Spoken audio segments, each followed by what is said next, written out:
राम। आज का साईं वचन। बाबा कह रहे हैं, मेरे बच्चे, मैं तुम्हारे प्रयासों को देख रहा हूँ और तुमसे प्रसन्न हूँ।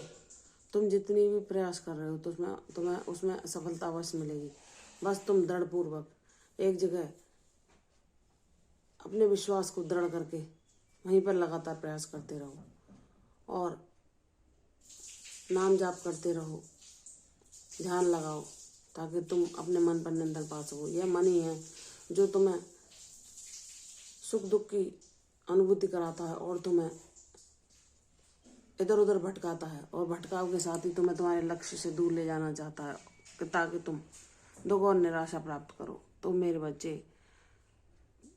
मैं तुम्हारे इस जीवन रूपी रथ का सारथी हूँ और तुम्हें बता रहा हूँ कि तुम्हें किस ओर चलना है, कैसे मन पर नियंत्रण पाना है। तुम लगातार अपने कर्तव्य कर्मों को अपना ध्येय बनाओ, अपने कर्मों में अपने मन को लगाओ। उसके अलावा इस मन को भटकने न दो, जरा सा भी समय ना दो इस मन को, ताकि तुम्हें ये तुम्हारे लक्ष्य से दूर ले जा सके, तुम्हारे कर्तव्यों से दूर कर सके। ये कर्तव्य ही कर्म है, यही मेरी पूजा है। जब तुम इनको अपने अनुशासन के द्वारा सही समय पर कर पाओगे, तब तुम पूर्णतः सुख और शांति का अनुभव करोगे। क्योंकि जो अपने जीवन में अनुशासन के द्वारा अपने कर्मों की ओर केंद्रित हो जाता है, अपना सर्वोच्च ध्यान अपने जीवन के कर्तव्य कर्मों पर लगाता है और मुझको भजता है, अपने कर्मों में सत्यता और ईमानदारी बरतता है, किसी के लिए बुरी भावनाएं नहीं रखता, उससे मैं अति प्रसन्न होता हूँ। क्योंकि आलसी व्यक्ति कभी ईश्वर को नहीं पा सकता। वह अपने शरीर के साथ साथ मन और बुद्धि को भी पतन की ओर ले जाता है। मेरे बच्चे, तुम्हारी डोर मेरे हाथों में है। मैं तुम्हें प्रेरणा दे रहा हूँ कर्मों को करने की। कर्मों को करो, मेरे साथ रहो, ताकि तुम शांति का अनुभव कर सको। इस दुनिया को भूल जाओ, सिर्फ अपने कर्मों को याद करो। तुम्हारा जिसके साथ ऋण है वह मैं चुकता करा दूंगा। आगे जिसके साथ ऋण होगा, किसको तुमसे जीवन में मिलवाना है, वैसा मुझ पर छोड़ दो। सिर्फ तुम कुछ भी मत याद रखो, अपने मन को एकदम विचारों से शून्य रखो, और इसे करने के लिए तुम्हें ध्यान अत्यंत मदद करेगा। इसलिए ध्यान के द्वारा अपने मन को शांत रखकर विचार शून्य होकर जीवन को शांतिपूर्वक बिताओ और उसका आनंद लो, ताकि तुम ईश्वर की अनुभूति कर सको।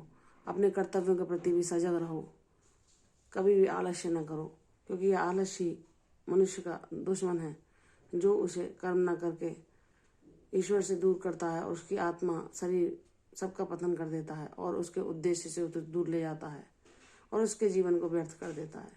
तो मेरे बच्चे, जब मैंने तुम्हें थाम लिया तो मैं तुम्हें हर पल प्रेरणा दे रहा हूँ कि तुम्हें क्या करना है, कैसे रहना है, कैसे अपने मन पर नियंत्रण पाने के लिए लगातार परिश्रम करना है। मैं तुम्हारे प्रयासों को देख रहा हूँ, तुम सब कुछ सही कर रहे हो, और जब तुम मुझ पर विश्वास करते हो तो मुझे अति प्रसन्नता होती है कि मेरे बच्चे का विश्वास दृढ़ है। भले ही उसके जीवन में मैं कोई कठिनाई नहीं आने दे रहा, लेकिन वह जैसा चाहता है कि वह आत्मनिर्भर बने, वैसा नहीं हो पा रहा। तब भी वह अपने मन को शांत रख के मेरी ऊर्जा में ही वास कर रहा है और कह रहा है कि मेरे बाबा जब करेंगे तब वह अच्छा होगा, वह समय ही बाबा के निर्धारित मेरे लिए किया हुआ ही सर्वोत्तम होगा। जब वह पूर्णतः मुझ पर शरणागत हो जाता है तो मैं उसकी भक्ति से बहुत प्रसन्न हो जाता हूँ। उसके जीवन में सारे कष्टों, सारे दुर्भाग्यों को हर लेता हूँ और उसे सुख, शांति, समृद्धि और अपना साथ सदैव के लिए देता हूँ। मेरे बच्चे, तुम परम भाग्यशाली हो। तुम कोशिश करते रहो, तुम हर परिस्थिति से, हर संघर्ष से, हर कठिनाई पर विजय प्राप्त कर लोगे। यह मेरा आशीर्वाद है, और तुम सदैव मेरे साथ रहोगे और मेरी ऊर्जा का अनुभव करोगे। तुम अपने सब जीवन में उन चीज़ों को पा सकोगे जो तुमने सोची है। जैसा तुम चाहते हो वैसा मैं तुम्हारे लिए सब कुछ कर दूंगा।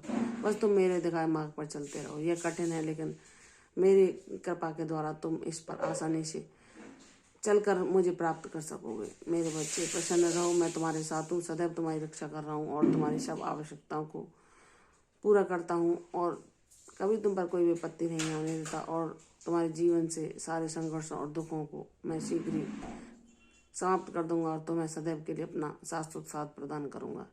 प्रसन्न रहो, दीर्घायु भव, यशस्वी भव। कल फिर आऊंगी साईं वचन के साथ। तब तक के लिए ओम साई राम।